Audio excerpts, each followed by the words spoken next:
What we've been speculating for weeks has finally come true. No launch this month. Flight 9 is facing a significant delay, mainly due to multiple technical issues, especially with Ship 25.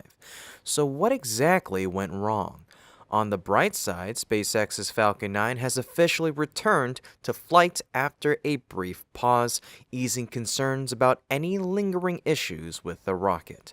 Meanwhile, NASA's oldest active astronaut, Pettit, marked a special milestone, returning from the ISS on his birthday. More than anything, Flight 9 is being watched with immense anticipation and high expectations, especially after two previous flights that encountered notable setbacks. Many had hoped that this mission would launch in April, based on the timeline of Flight 8 and SpaceX's usual post-flight preparations.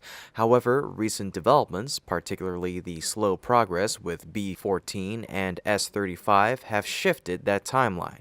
According to internal sources, the launch is now likely delayed until mid-May. So, what's causing this delay? Let's take a closer look at the progress of both stages. Starting with B-14, after completing its static fire test, it took several days for the booster to be moved to Mega Bay 1.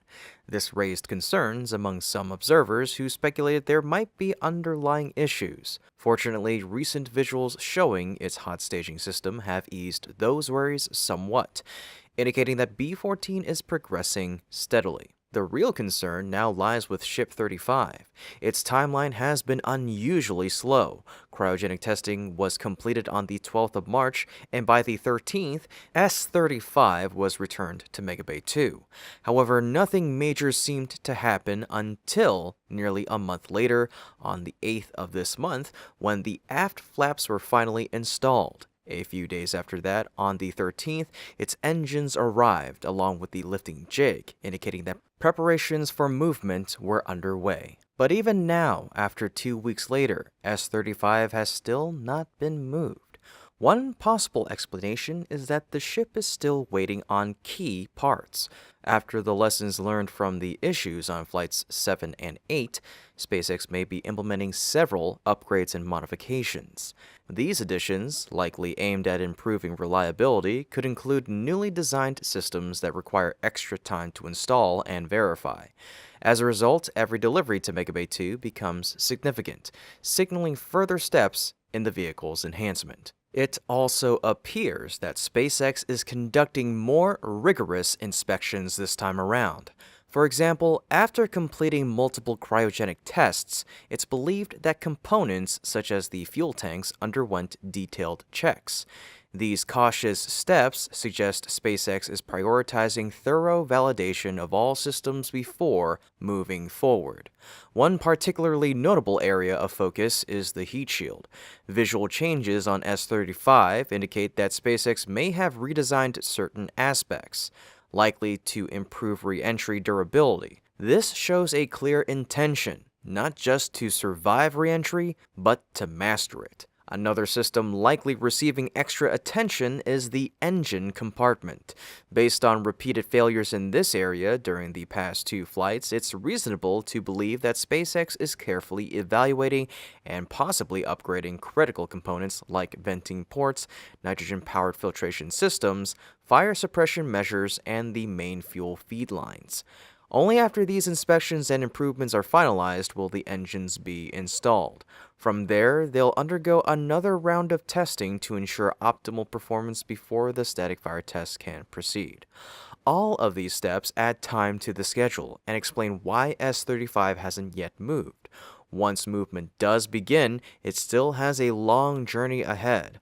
Multiple static fire tests, extensive post-test inspections, installation of the payload system, and fitting of the flight termination system. Only when these tasks are complete can S-35 and B-14 be transported to the launch site. Even then, both vehicles must complete a wet dress rehearsal to ensure full readiness, followed by final system checks. But it's not just the vehicle preparation that's causing delays. SpaceX also needs to coordinate with the Federal Aviation Administration.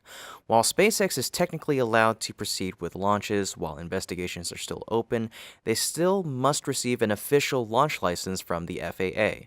Meanwhile, environmental cleanup efforts are ongoing. Notably, authorities in the Bahamas recently launched an investigation into potential Starship debris washing ashore, a situation likely linked to Flight 8's anomalies. This is more than just a regulatory formality. It's crucial for public safety, especially since Falcon 9 booster landings have also occurred in that region. All things considered, a mid-May launch makes much more sense. It gives SpaceX the necessary time to finalize upgrades, complete testing, and obtain proper regulatory clearances.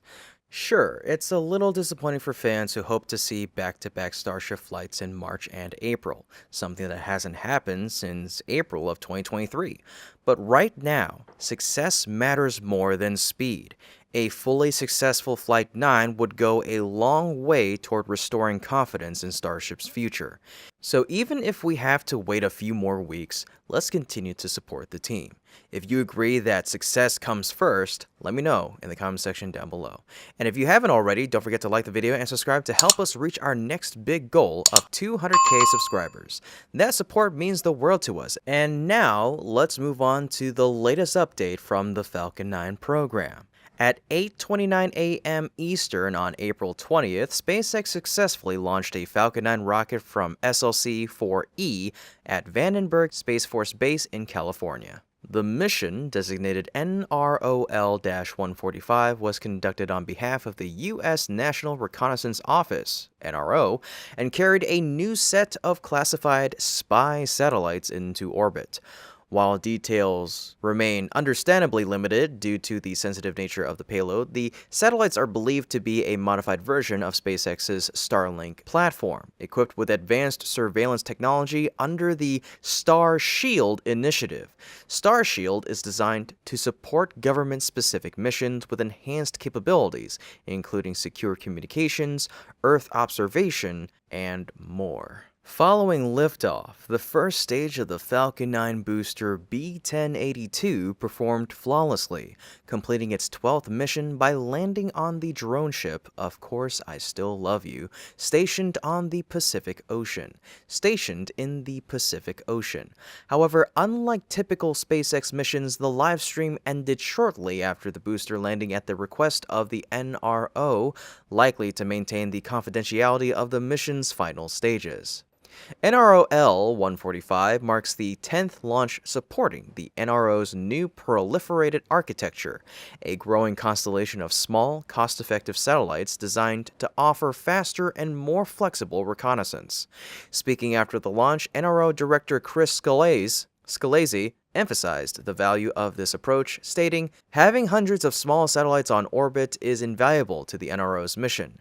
They will provide greater revisit rates, increased coverage, more timely delivery of information, and ultimately help us deliver more of what our customers need even faster." SpaceX also noted on X, Falcon 9 launches NROL-145 from California, completing our first of the new national security missions awarded in October of 2024. This mission was especially significant as it marked the Falcon 9's return to service after a brief pause in operations. The gap was reportedly due to challenges SpaceX encountered with booster landings on the drone ship in the Bahamas. Fortunately, the company's dual-coast capability provided the flexibility to continue launches from California, helping SpaceX maintain its momentum while addressing technical issues. As SpaceX works to resolve the Bahamas landing issue, the successful execution of the NROL-145 mission underscores the resilience and versatility of the Falcon 9 system. With continued improvements and mission diversity, SpaceX is well positioned to sustain its leadership in both commercial and government space launches. And with that, to end things on an inspiring note, let's move on to the heartwarming update on the return of NASA's oldest active astronaut from the International Space Station. Astronaut Don Pettit has officially returned to Earth following the successful landing of the Soyuz MS-26 spacecraft. The capsule touched down in Kazakhstan at 9:20 p.m. Eastern on April 19th, or 6:20 a.m. local time on the 20th. Joining Pettit on the journey home were Russian cosmonauts Alexei Ovchinin and Ivan Wagner. This mission was part of the ongoing astronaut exchange program between NASA and Roscosmos, ensuring continued collaboration aboard the ISS. In a beautiful twist of fate, Pettit's return coincided with a personal milestone, his 70th birthday. Born on April 20th of 1955, he landed just hours before the new day in Eastern Time and right on his birthday in Kazakhstan. Celebrating a 70th birthday after a space mission is certainly not something many can claim. After landing, the crew was immediately greeted by recovery teams and medical personnel from both NASA and Roscosmos, who carried out routine health checks and assistance. The trio was then flown by helicopter to the nearby city of Karaganda. From there, Don Pettit will part ways with his fellow crewmates and board a NASA aircraft to return home to Houston. During his stay aboard the ISS, Pettit diligently carried out his mission objectives, contributing to ongoing research and operations. He also continued one of his signature practices, capturing breathtaking photographs of Earth and space, which he shared with the world. Fellow astronaut Nicole Ayers reflected on Pettit's departure, saying goodbye today to Don Pettit. It's bittersweet because he had an amazing mission and inspired so many people while he was here. MS-26 marked Pettit's fourth trip to space, bringing his total time spent in orbit to an incredible 590 days. 590 days. His journey is a powerful reminder that age is not a barrier to contributing meaningfully to space exploration, let alone society. As the oldest active NASA astronaut, Pettit's work continues to inspire scientists, engineers, and space enthusiasts around the world. While this may be his final mission, his legacy will undoubtedly live on. From his scientific contributions to the passion he brings to the field, Don Pettit embodies the spirit of exploration and pioneering. So let's all take a moment to say thank you to Don Pettit. Drop your birthday wishes in the comments and show your appreciation for everything he's done. Happy 70th, Don, and welcome home. The fact that Flight 9 still hasn't launched is a disappointing reality, especially for those of us who were waiting for the flight to take place in the second half of this month. However, the truth is that SpaceX still has several important tasks to complete before the next launch can happen. So what exactly is left to be done? And is there still a chance for a launch this month? Of course, we're all eagerly anticipating Flight 9, not just because it's another Starship launch, but because it represents SpaceX's renewed commitment to achieving a successful mission following 2 flights marked by challenges and setbacks. Many launch predictions have been floating around, with some suggesting April 18th, and even my own hopeful estimate, April 20th. But now it seems clear those dates may not hold. SpaceX still has a substantial amount of preparation to complete before the next flight window opens. Let's start with the hardware. B-14 recently completed its static fire test, a critical milestone. It's currently undergoing post-test inspections inside Megabay 1. These post-fire checks are particularly crucial for the engine system. Despite outwardly positive results from the static fire, there's speculation that B-14 may have experienced issues during the test. SpaceX will need to verify that the engines sustained no damage from the intense firing sequence. One major area of focus will be the igniter system. Problems with engine ignition were confirmed to have affected both B-14 and 15 on previous flights, so ensuring flawless performance here is non-negotiable. Adding to the challenge, many of B-14's Raptor engines are reused components, having already flown in past missions. That makes thorough inspections even more important. Other systems, such as the fuel tanks and grid fins, also require routine evaluations to confirm they're mission ready. In addition to these checks, SpaceX must install 2 more critical systems: hot staging and the flight termination system. Hot staging in particular has drawn attention. While it was officially confirmed as part of the upgrade package for this flight, some have speculated that issues with this system contributed to the separation problems seen in earlier missions. The clamp mechanism used for stacking also caused a last-minute cancellation previously, another factor SpaceX must address before moving forward. These systems are vital to stage separation and mid-flight control, so any potential flaws must be eliminated. Meanwhile, over at Megabay 2, S-35, which will pair with B-14 for Flight 9, is also progressing, but a bit more slowly than expected. On the 13th of April, SpaceX delivered and likely completed the installation of its Raptor engines. Its next milestone will be the static fire test. However, there's been a notable delay in its timeline. S-35 returned from Massey's test site following cryogenic testing back on the 13th of February, so it has taken about a month just to reach the engine installation stage. All signs point to SpaceX still needing a significant amount of time before both stages are ready for integration. While a late April launch seems increasingly unlikely, the progress we're seeing shows clear intent and dedication to getting it right. And after this recent progress, S-35 still has a significant checklist to work through before it's ready for launch.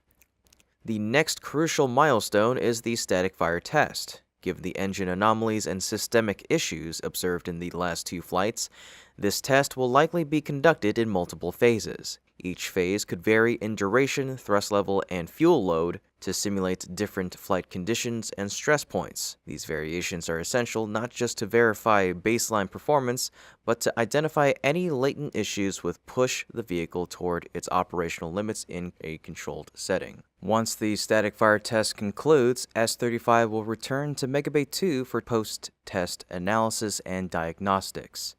The engine section will be a top priority, particularly since this has been the most common failure point in recent missions. SpaceX will carefully inspect each Raptor engine to ensure there are no residual issues like excessive harmonic response, fuel leakage, pressure buildup, or signs of heat-induced damage. Solutions could include reinforcing the venting and nitrogen scrubbing systems, enhancing fire suppression setups, and introducing additional structural protections if needed.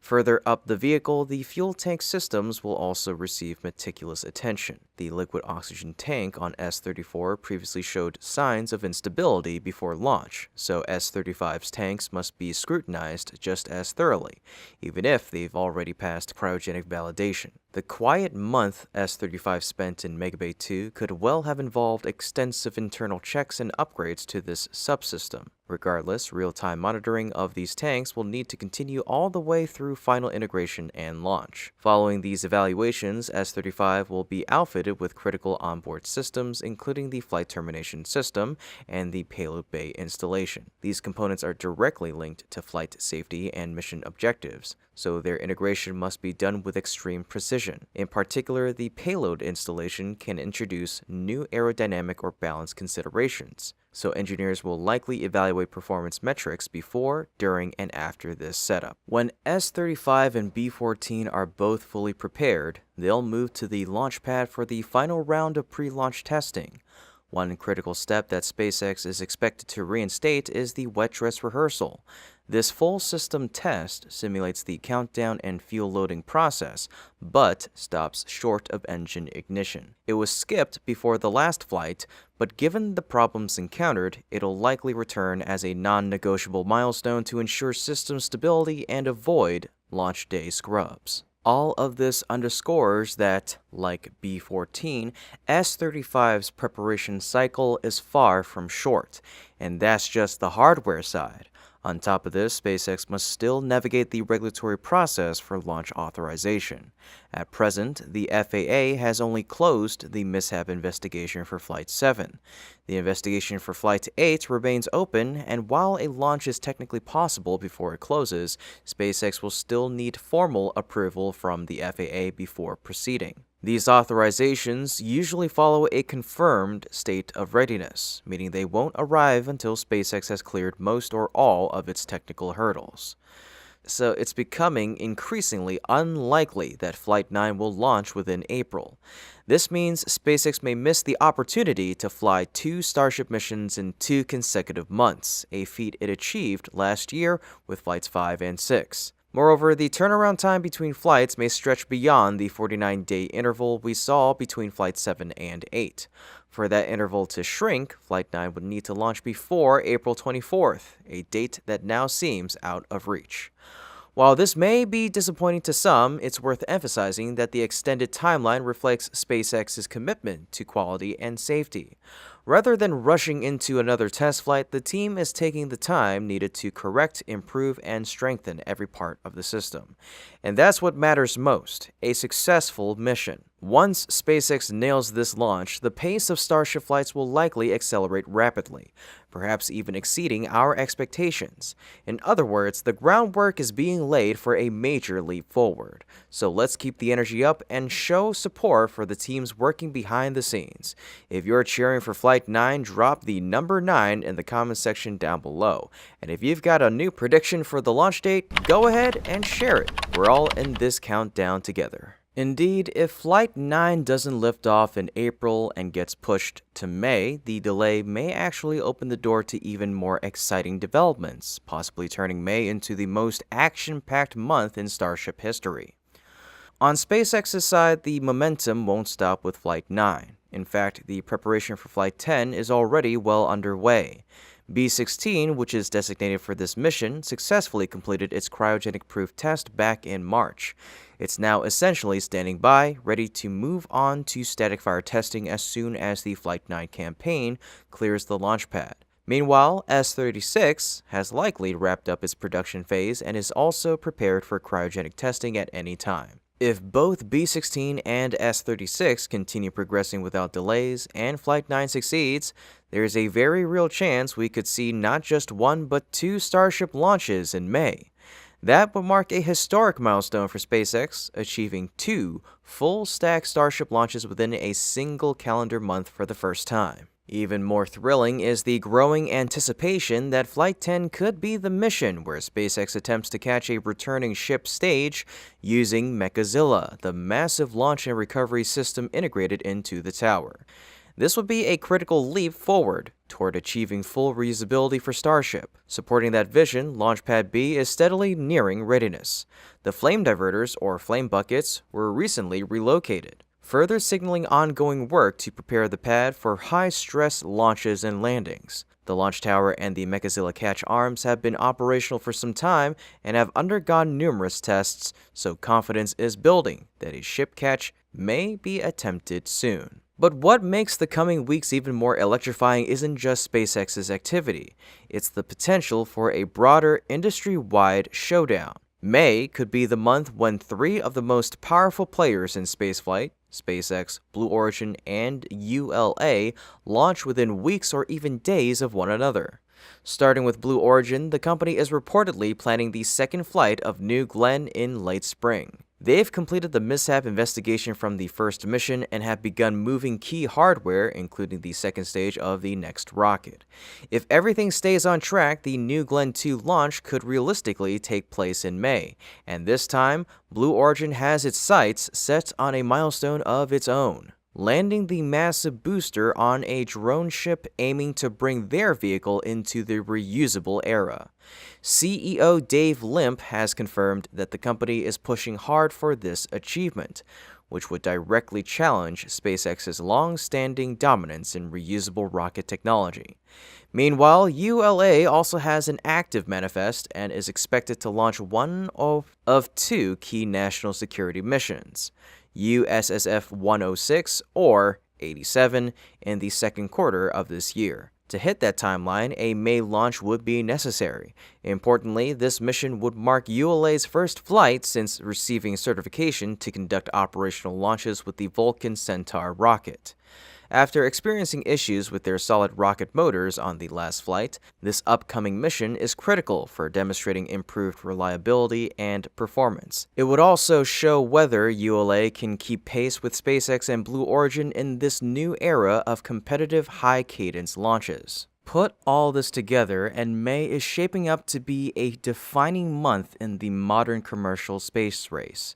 For the first time, SpaceX, Blue Origin, and ULA, all recently selected by the Space Force to participate in the National Security Space Launch Program, may go head-to-head not just in ambitions, but on the actual launch calendar. The outcomes of these flights could set the tone for future government contracts, technological direction, and industry leadership.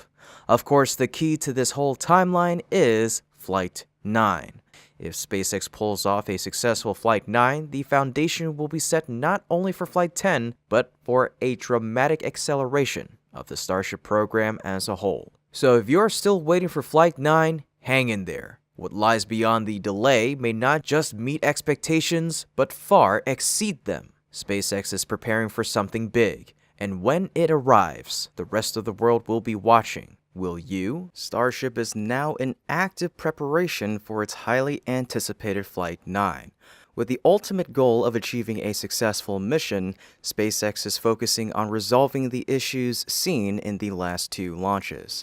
Each step forward includes key upgrades designed to improve performance and reliability. One of the most notable recent developments involves B-14's hot staging system, which has received some surprising and important changes. So how exactly has SpaceX upgraded the hot staging ring? We all know that the last two Starship flights ended in explosions during the ship's return phase.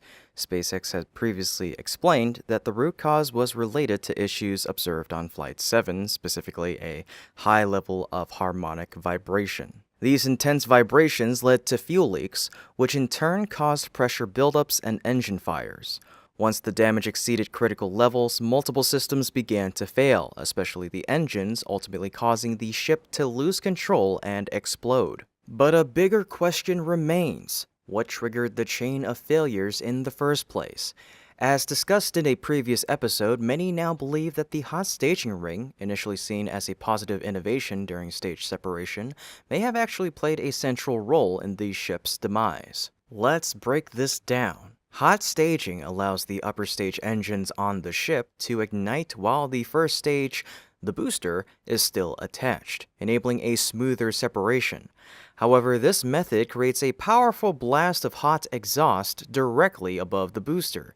In theory, the ring design should vent this exhaust safely, but in practice, not all of the heat and pressure was directed away as planned. Instead, some of it bounced back, creating what's known as back pressure and back shock. This shock wave hit critical systems on the ship, including the engines.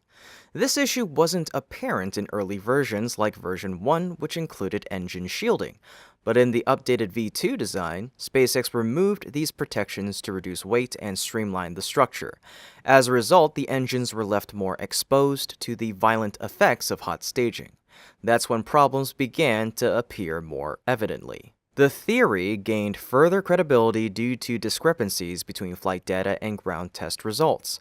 Unlike actual launches, the ground tests did not simulate hot staging, so the negative effects weren't observed until real flights took place. Because of this, many expected that SpaceX would upgrade the hot staging system before Flight 9, and that's exactly what happened.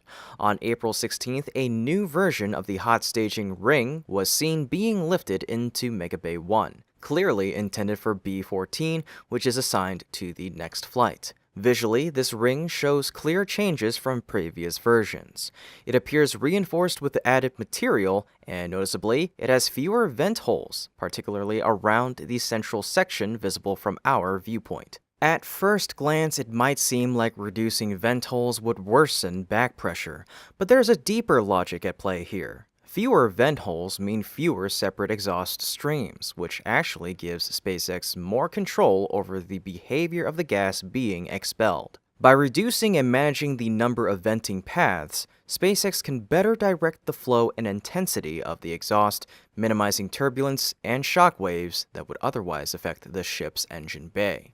This change not only benefits the ship, but also improves conditions for the booster.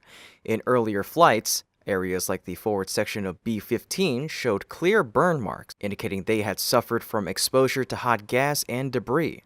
Similarly, the grid fins, essential for controlled landing, have shown signs of heat damage, sometimes even melting. Based on the new design, it's likely that the four symmetrical areas of the hot staging ring without vent holes align with the positions of the grid fins.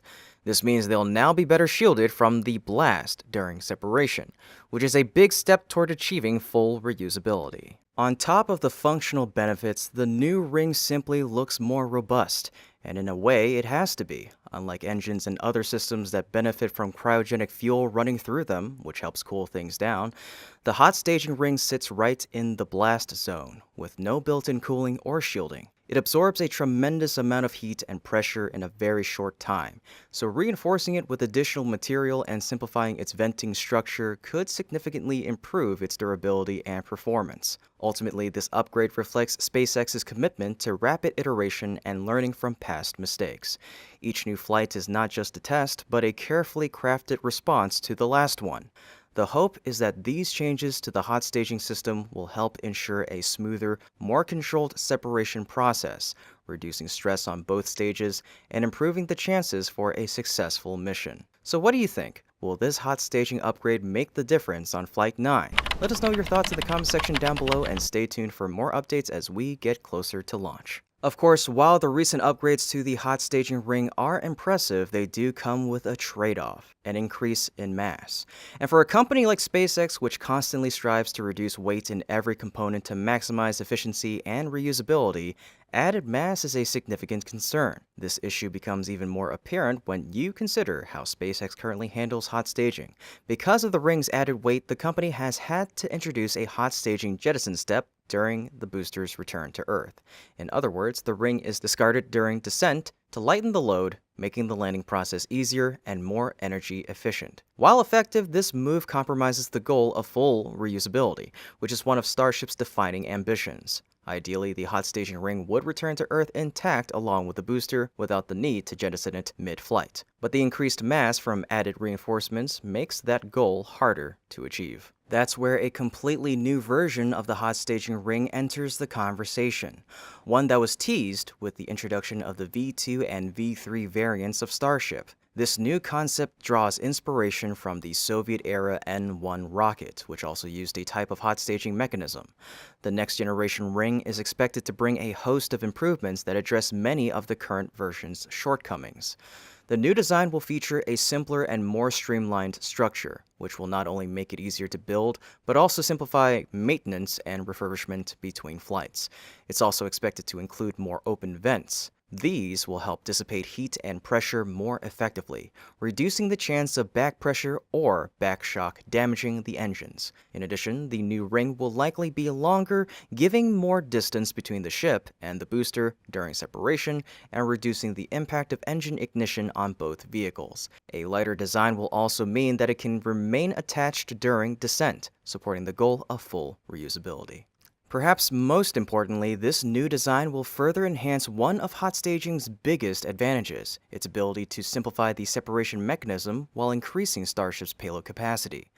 Currently, hot staging increases payload capacity by about 10%, and the new design could improve that figure even more. However, we might not see this version implemented until a future booster variant is released. Current speculation points to Booster 18 as the potential first platform for this upgrade. Changes spotted in the ring stand and structural components suggest that B-18 may introduce significant design adjustments. This is further supported by the appearance of the B-17 test tank, which shows several experimental changes that hint at what's to come with B-18. As of now, B-17 is undergoing testing, and stacking of B-18 is expected to begin soon, possibly as early as May. As per SpaceX's typical development timeline, the hot staging ring for B-18 will likely appear after the booster completes its static fire test. This places the debut of the new ring sometime around July or August. Until then, the version of the hot staging ring seen on B-14 will continue to be the main focus of testing. With B-14 lined up for Flight 9 and additional boosters like B-16 and 17 already in the pipeline, SpaceX is planning several more missions using the current hot staging configuration. In fact, there's even discussion about reflighting B-15 for Flight 11, which means we could see up to 4 consecutive flights, Flight 9 through Flight 12, utilizing this design. These flights will provide critical data. Each one offers an opportunity to validate the recent upgrades, identify remaining weaknesses, and refine the system further. Ultimately, these test campaigns will lay the groundwork for the next generation of hot staging rings, a version that's lighter, more effective, and fully reusable. And with each flight, SpaceX gets one step closer to achieving the high reliability and performance required for interplanetary missions and large-scale orbital operations. It's clear that, in addition to the systems that encountered issues during previous flights, hot staging is quickly becoming a central focus in SpaceX's ongoing Starship development. Among the most anticipated advancements is the newly upgraded hot staging ring on Booster 14. With its unique design changes, this version marks the first step in a series of innovations aimed at solving critical challenges exposed in earlier missions. The performance of this upgraded ring will soon be tested in upcoming flights, offering valuable insights into its effectiveness. However, these enhancements are not the final destination. SpaceX is committed to refining the hot staging system until it achieves both success and reliability. As the program evolves, we can expect the design of this crown to continue transforming, each iteration helping the king of rockets ascend, separate cleanly, and return with the precision needed for full reusability. It's unbelievable that we're approaching a historic milestone in the aerospace industry, witnessing a flight that will attempt some of the most ambitious tasks ever undertaken. SpaceX is preparing to not only launch and recover a reused booster, but also catch the entire rocket using the Mechazilla arms. This bold chapter is being written under the title Flight 11. So how will SpaceX pull off such a feat? What preparations are needed to make it a success? Right now, we're still on the path toward Flight 9. For many, it may seem a bit premature to start thinking about the flights that follow, but in reality, now is exactly the right time to look ahead. According to earlier plans, SpaceX will perform another ocean landing with the Starship upper stage, gathering more data and building reliability before attempting to catch the vehicle using the Mechazilla arms. Originally, this milestone was expected to happen by now, but Flights 7 and 8 both ended with issues on the ship, forcing SpaceX to delay that key test until Flight 9. If everything goes well with that mission, the first catch attempt for ship is likely to occur on Flight 10. However, the real leap forward might happen on Flight 11. Reports suggest that Flight 10 will introduce a new booster, B-16. But Flight 11 might reuse B-15, making it the first time SpaceX attempts to catch a fully reusable Starship system while also flying a previously used booster. This would represent a true breakthrough toward full reusability, as both stages will be recovered and reused. To make that happen, now is absolutely the right time for SpaceX to begin detailed preparations for this historic effort. But before diving into those preparations, let's look at how this kind of mission would unfold. Typically, a Starship test flight lasts about an hour. Past launches have usually taken place between 4 and 5 p.m. local time to allow for better visibility during key flight phases, with each stage landing on opposite sides of the planet, but in the case of both stages returning to Starbase, the flight might begin earlier to ensure that the ship's descent occurs during daylight, following a longer than usual trajectory. The pre-launch procedures are unlikely to change much. These include propellant loading, engine chill, and activation of the water deluge system. At liftoff, Super Heavy's 33 Raptor engines will ignite, lifting the fully stacked Starship into the sky. After passing through Max Q, the point of maximum aerodynamic pressure, the Super Heavy booster will shut down its engines in a phase known as MECO, or main engine cutoff, leading up to stage separation. The ship will then ignite its engines to continue toward orbit while the booster begins its return. The booster's return phase includes several key steps: a controlled boost back burn to reverse course, ejection of the hot staging ring, and finally, the landing burn. As it approaches the launch site, the booster will rely on its grid fins to steer itself into position. Below, the Mechazilla arms, nicknamed the chopsticks, will open in anticipation of the catch. The booster will slow and center itself between the arms. Once aligned, the arms will close to catch and stabilize the booster. After a short delay to ensure everything is secure, the arms will lower it gently onto the orbital launch mount. This landing sequence may sound ambitious, but SpaceX has already performed this kind of booster catch 3 times in practice drills, and is expected to try again during Flight 10. However, Flight 9 will not attempt a booster catch. In short, the techniques for catching Super Heavy are becoming well rehearsed. What makes Flight 11 so exciting is the additional challenge of catching the upper stage, something never done before, and doing it while using a booster that's already flown. This sets the stage for a truly groundbreaking demonstration of rapid reusability. If successful, it won't just be another win for SpaceX, it'll be a giant leap forward toward making space travel more sustainable, efficient, and routine. The big difference with Flight 11 is that Booster 15 will likely be reused, marking a major milestone for SpaceX. If successful, B-15 will become the first Starship booster to achieve 2 landings, using the Mechazilla arms. In contrast, while B-14 is also being flown for the second time in Flight 9, it'll land in the ocean, ending its role there. But B-15's journey may not stop at just 2 landings. If it performs well during Flight 11, there's a real possibility we could see it fly a 3rd time, showcasing SpaceX's growing confidence in rapid booster reusability. Now, let's look upward, toward the ship and its return. The early phase of ship's journey will look familiar. After stage separation, it'll aim to reach orbit and deploy any onboard payload.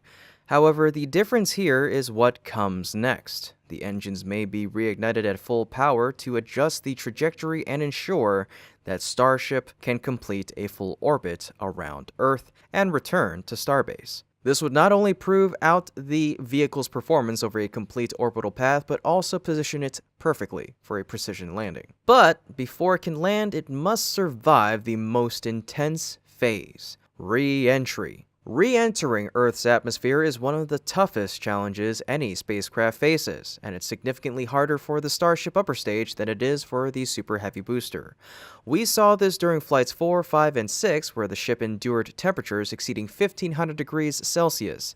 Those flights gave us an incredible view of glowing plasma around the vehicle as it plunged back through the atmosphere.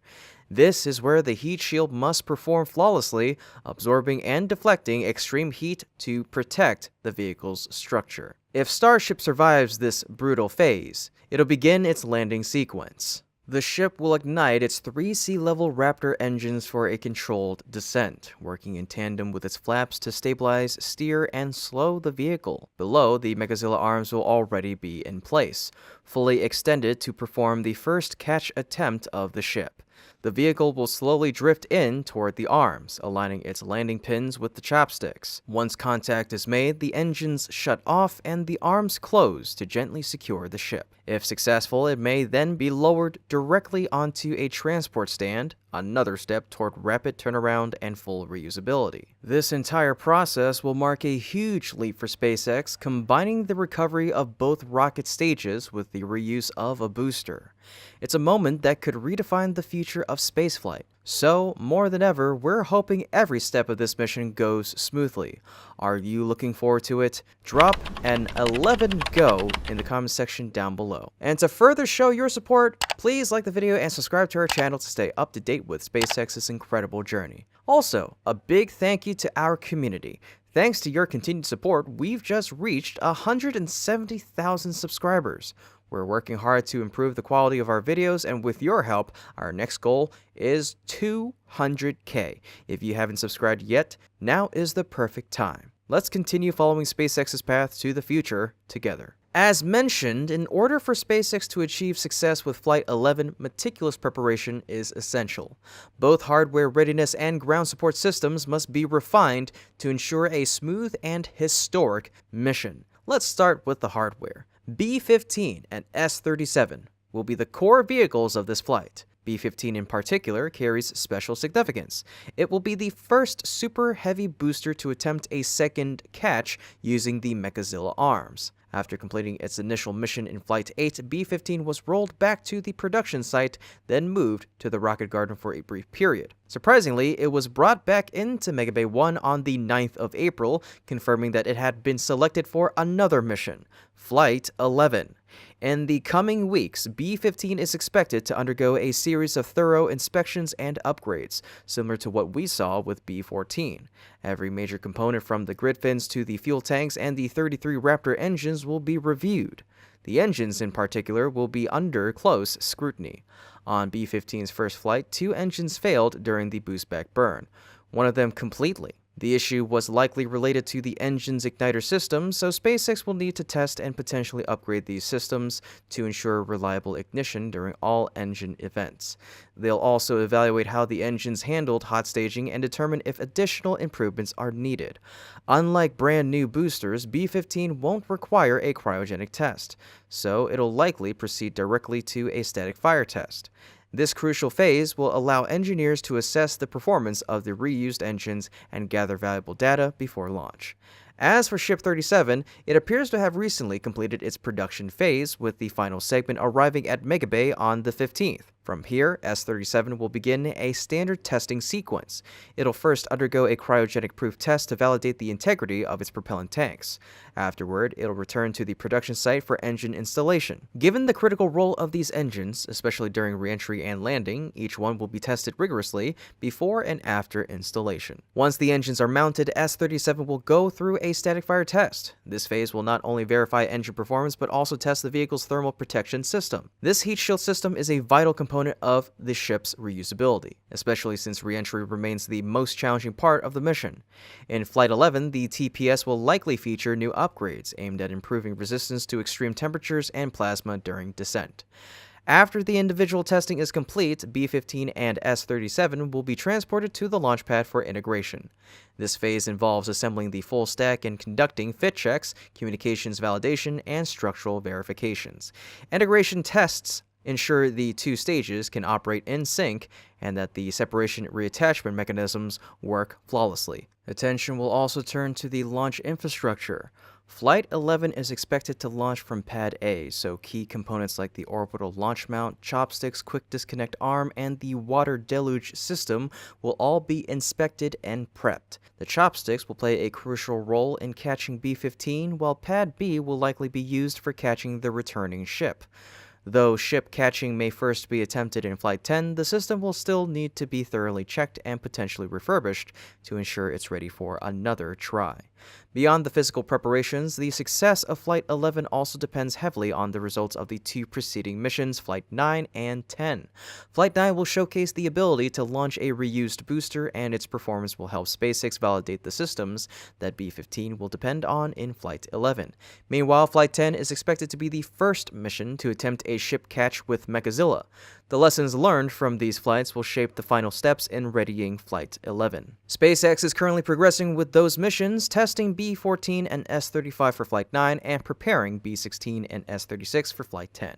Simultaneously, ground systems are being refined, especially the completion and optimization of Pad B for ship-catching operations. If all goes well, Flight 11 won't be just another step forward. It'll be a leap. It could mark the first time any organization successfully recovers both stages of an orbital-class rocket, including one that's already been reused. It's a milestone that reflects the long-standing vision SpaceX has pursued for years: full rocket reusability at scale. And the most exciting part? This flight could be just a few months away. So, are you ready for history in the making? Just months after its inaugural orbital flight, Blue Origin is already gearing up for the next major milestone. Preparations for the second New Glenn launch are in full swing, with significant hardware activity underway and plans taking shape, particularly around the highly anticipated NASA Mars mission.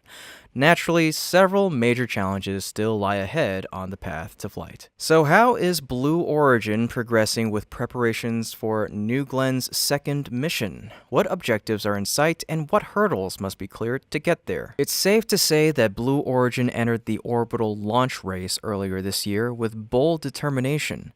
Their first New Glenn mission reflected some of the company's most ambitious goals to date, successfully deploying a payload into orbit and landing the massive booster on a drone ship.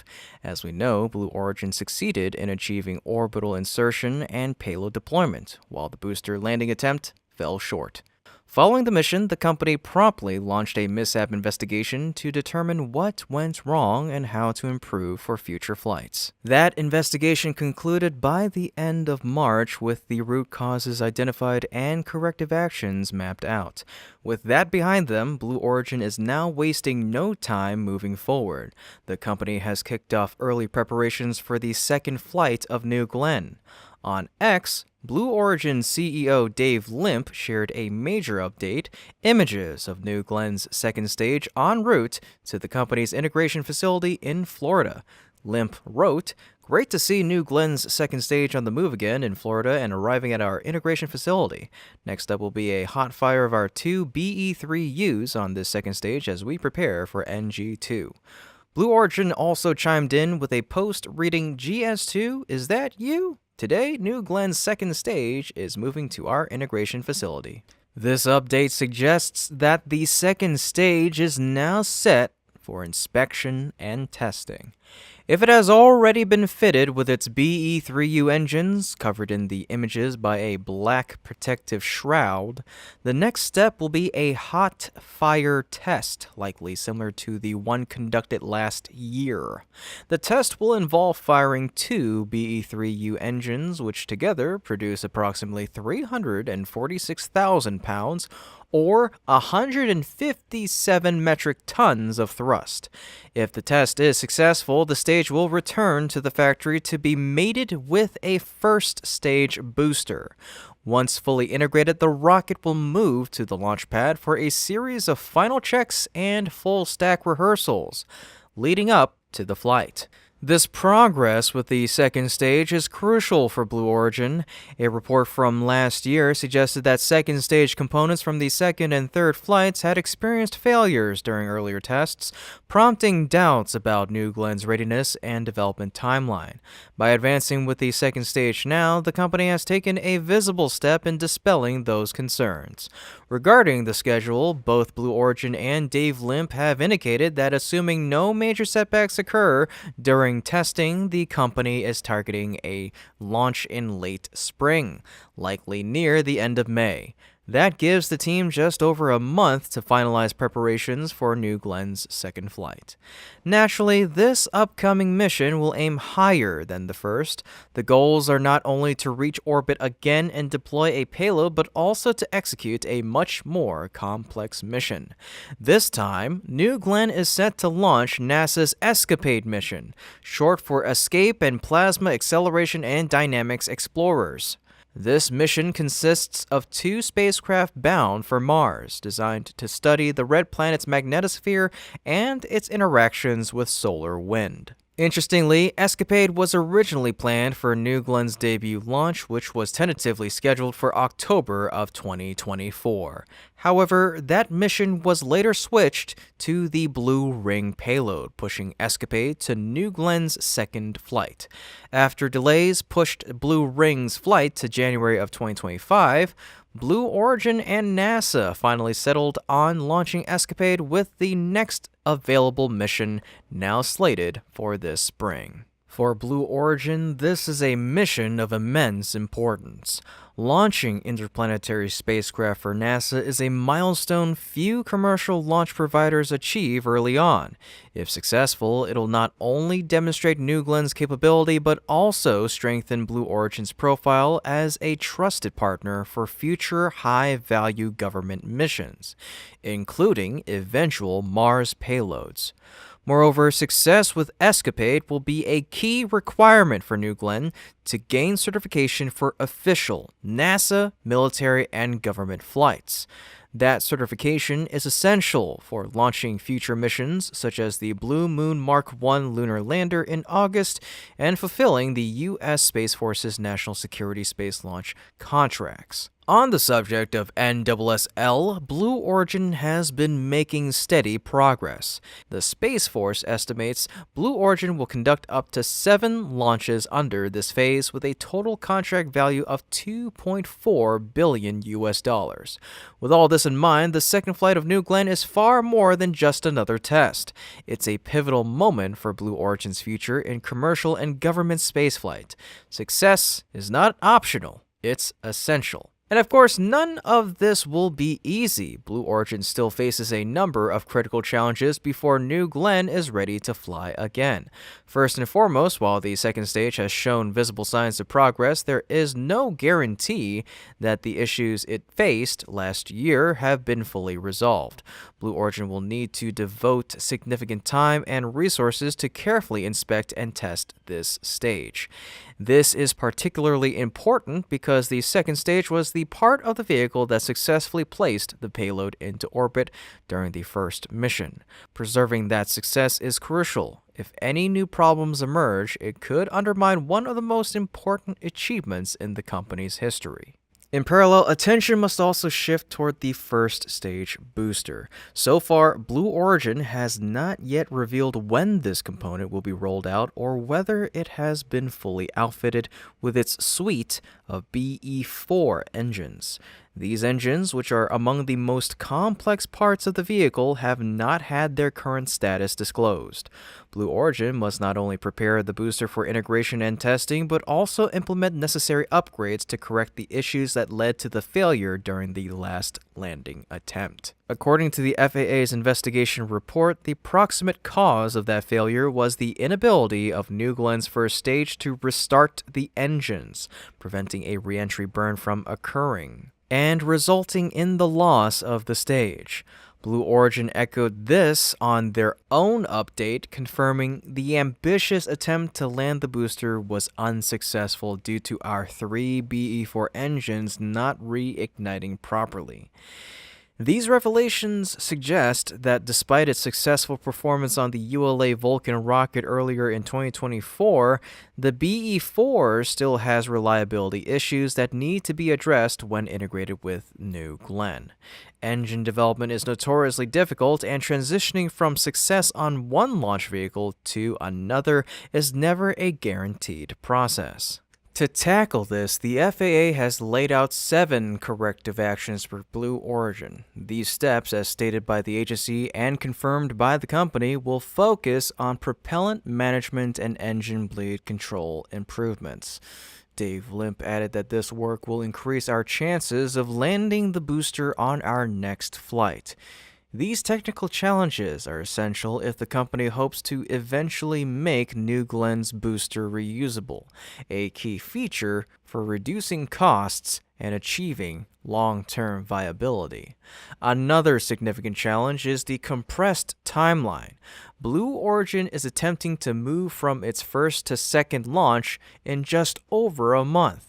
While the previous flight was delayed by licensing processes and lack of experience, this next one still involves a host of complex tasks: stage separation, hot fire testing, launch rehearsals, and more. Even without regulatory hurdles, the sheer amount of technical preparation required in such a short time remains daunting. In short, while Blue Origin is clearly making strides, the road to New Glenn's second flight is still filled with critical, technical, and logistical hurdles. The company will need to act quickly, but also carefully if it wants to meet its schedule and, more importantly, succeed.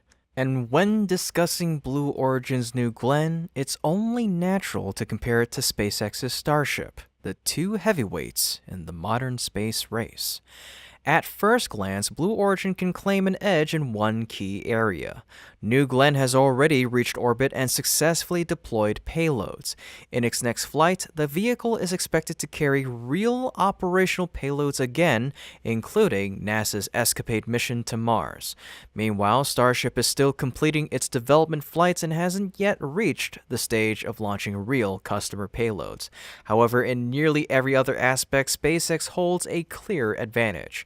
SpaceX is already preparing for its 9th Starship flight, with a launch expected later this month, almost certainly ahead of New Glenn's second flight. More importantly, Flight 9 is set to feature a reused Super Heavy booster, marking SpaceX's first step toward partial reusability. That is a major milestone, considering that full reusability has always been Starship's ultimate goal. While New Glenn 2 will attempt a booster landing, still an essential achievement, it'll be a first-time attempt with no guarantee of recovery. In contrast, SpaceX is already pushing the envelope by demonstrating booster reuse, a leap forward in cost-effective spaceflight. Looking ahead, Flight 10 could be even more significant. If Flight 9 succeeds, 10 may take place as soon as May. The hardware appears ready. Booster 16 has completed its initial testing, while Ship 36 is nearly finalized. The timeline now depends largely on how successful Flight 9 turns out to be. So the race is on. Will Flight 10 or New Glenn 2 launch first? Let us know what you think in the comment section down below. But regardless of the launch order, the goals of Flight 10 dramatically outpace New Glenn. SpaceX hopes that this mission will be where the Starship upper stage is caught by the iconic Mechazilla arms on the launch tower, marking the first full-stage recovery attempt in history. If successful, it would cement SpaceX's position as the undisputed leader in reusable launch systems, placing them far ahead of Blue Origin and others. That said, SpaceX still faces formidable challenges. They must first secure a flawless Flight 9, resolving the technical issues that have plagued the ship's recent preparations. Then comes the pressure of perfecting the hardware and techniques needed for Flight 10, especially the complex Mechazilla catch maneuver, which demands precise timing, coordination, and reliability. Both companies have bold goals and high stakes. Regardless, the upcoming New Glenn flight marks a pivotal moment for Blue Origin. With high-stakes goals like orbital payload deployment and a potential Mars mission for NASA, this mission could significantly elevate the company's standing in the space industry. However, the technical and time-sensitive challenges ahead are immense. The next month will truly test Blue Origin's readiness, resilience, and ability to deliver on its ambitions. Let's see how far they can go. Otherwise, folks, this has been Kevin from Great SpaceX. Don't forget to like the video and subscribe if you haven't already to stay up to date with yours truly in the latest details of SpaceX's progress. Thank you so much for tuning in, and remember, curiosity, imagination, and inspiration will always follow you as long as you keep looking up.